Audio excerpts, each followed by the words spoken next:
सहमत हूँ कि साल की तरह उस मेरे किसी भाई ने 1-1 लाख रुपए। बिस्मिल्लाहिर्रहमानिर्रहीम। प्रोग्राम टॉप स्टोरी के साथ मैं हूं आपका मेज़बान आसिम अमीन और हमारे साथ मौजूद हैं सीनियर सहाफ़ी तज्ज़ियाकार नासिर नकवी साहब। सर, आप क्या देखते हैं कि अपोजिशन जो लास्ट हमारी अपोजिशन थी शहबाज शरीफ की महंगाई पे, उन्होंने एक ही उनके पास एजेंडा था महंगाई महंगाई महंगाई, और अब महंगाई का जिन जो है बेकाबू होता चला जा रहा है और उनको समझ नहीं आ रही कि करना क्या है। आप क्या देखते हैं सर इस पे? देखिए आसिम साहब, महंगाई है और खाली महंगाई नहीं है, जी। बेरोजगारी है जी। और बेरोजगारी भी खाली नहीं है, साथ में लोड शेडिंग भी है।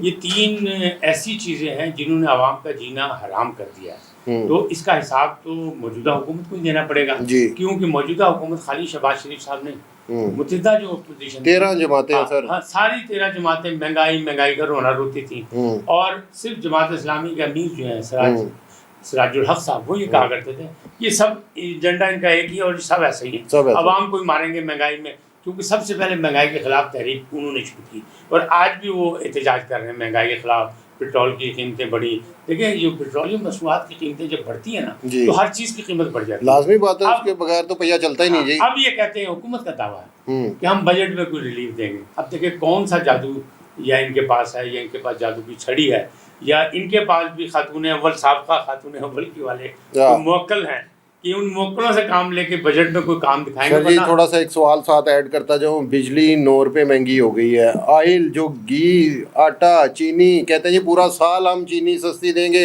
वो क्या करनी चीनी, जो अमीर आदमी है वो चीनी खाता ही नहीं है, अमीर आदमी आटा खाता ही नहीं है।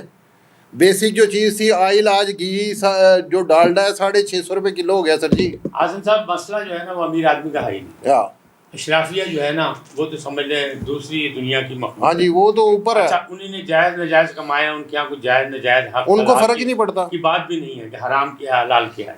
फ़र्क पड़ता है गरीब आदमी जो गुर्बत की लकीर से नीचे हैं या सरकारी मुलाजमीन। अब हुकूमत ने कहा है कि हम 10 से 15% जो है इजाफा करेंगे बजट में जो है सरकारी मुलाजमीन की तनख्वाहों में, लेकिन वो कहते हैं क्या वादा जो है वो निभाया जाएगा? हालात जो मौजूद हैं, मुआशी बुरान है सर जी, क्या वादा निभा सकते हैं? ये 10% तनख्वाहें बढ़ा दी, मान लिया महंगाई 70% हो गई है, उससे क्या होगा? देखिए सिर्फ आंसू पोंछने वाली बात है कि कुछ ना कुछ होगा कि चले लोगों में शायद एतमाद बहाल हो जाए कि इस हुकूमत को उनकी फिक्र है, कुछ ना कुछ ये बढ़ा रहे हैं, लेकिन मसला इससे नहीं है। मसला तो है आटा रोटी घी और साइकिल, ये चीज़ें और तेल जो है, ये चीज़ें अगर सस्ती होंगी तो आम आदमी की ज़िंदगी में फ़र्क आएगा। बुनियादी ज़िंदगी की जो चीज़ें हैं वो सस्ती होनी चाहिए, बाकी तमाम चीज़ों में जितना दिल चाहे वो टैक्स लगा दें। वो एक एंकर पर्सन ये कह रहे थे कि यूट्यूब पे जो बाहर से पैसे आते हैं उस पर भी हुकूमत ने टैक्स लगाने का फैसला किया, तो मैं खुश हूँ कि टैक्स लगा दें। तो होना यही चाहिए कि जो लोग साहिब हैसियत हैं या जिनको पैसे आ रहे हैं उनको चाहिए टैक्स दें, क्योंकि ममलकत की खिदमत आप कर रहे हैं। अगर ये कायम रहेगा पाकिस्तान इस मुल्क तो आप रहेंगे, वरना आप नहीं रहेंगे। बदकिस्मती यही है कि हमारे मुल्क में टैक्स इकट्ठा ही नहीं होता, देते ही नहीं है लोग। आज़म साहब उसकी वजूहत हैं। देखिए हर हुकूमत जो है, चाहे ये हो पीपल्स पार्टी की हो चाहे इंसाफ की हो, सब ये कहते हैं कि हम टैक्स को जो है ना वो आसान बना रहे हैं, लेकिन अफसोसनाक बात यह कि टैक्स का जो सिस्टम है उसे आसान नहीं बनाया जा रहा। FBR से लोग डरते हैं, FBR में लोग फार्म जमा कराने से डरते हैं। अगर टैक्स का कोई रेशियो ऐसा बना दिया जाए, सिस्टम ऐसा कर दिया जाए कि लोग जो है खुद से आना शुरू कर दें, लोगों का एतमाद बहाल है। लोगों का एतमाद बहाल नहीं है, मेरा सर लोग मुकमुका जाते हैं। टाइम की कमी है, आखिरी सवाल, नैब को आप क्या देखते हैं? नैब का तो बेड़ा करके हो गया सर। देखिए नैब का पहले भी बेड़ा गर्क था, लेकिन डर तो था ना सर। नहीं, डर ही डर था, बाकी देखे ना उन्होंने कुछ नहीं किया।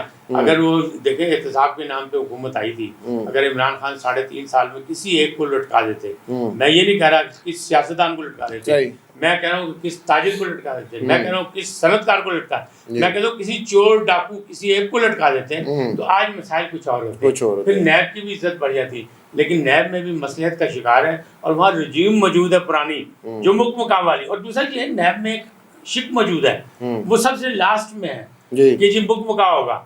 آپ لیکن ایک سر جی انڈیپینڈنٹ ادارہ تھا جو اب وزیر اعظم کے انڈر آ گیا ہے، چیزوں میں فرق آ جائے گا نا اب نہیں تو ایسا ادارے تو ختم ہو جانے چاہیے. ہاں تو پھر تو اس کا ادارے کا تو مقصد ہی ختم ہو گیا. کے انڈر میں آ گیا تو پھر آپ کیسے احتساب کریں گے؟ کیسے اس کو تو احتساب دیکھیں کریں گے؟ قومی ادارے ہیں، ان کو جی آزاد. ناظرین، سنا آپ نے ہمارے سینئر صحافی تجزیہ کار ناصر نقوی صاحب کی گفتگو. کل ایک نئے ٹاپک کے ساتھ آپ کی خدمت میں حاضر ہوں گے. اپنے میزبان کو اجازت دیجیے. اللہ نگہبان.